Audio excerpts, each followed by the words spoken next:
हे नारायण, आपका बहुत बहुत धन्यवाद। आप हर पल हर क्षण हमारे साथ हैं, इसलिए आज का दिन मेरे जीवन का सर्वोत्तम दिन है, सर्वश्रेष्ठ दिन है। प्यार, आदर, सम्मान, प्रशंसा, जैकपॉट से भरा हुआ। हमारे भीतर असीम शक्ति है, असीम शांति, असीम शांति, असीम शांति है। हमारे पास प्रचुर मात्रा में धन है जिसका हम सदुपयोग करते हैं।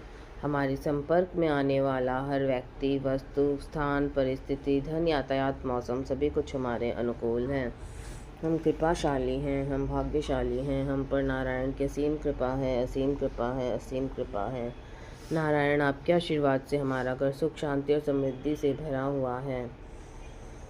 हम जीवन के हर क्षेत्र में सफल हैं, सफल हैं, सफल हैं। हम विचार, वाणी और व्यवहार से सकारात्मक हैं, सकारात्मक हैं, सकारात्मक हैं। नारायण, आपके आशीर्वाद से हमारा यह गोल्डन पीरियड चल रहा है और आजीवन चलता ही रहेगा, ऐसा हमारा प्रबल विश्वास है।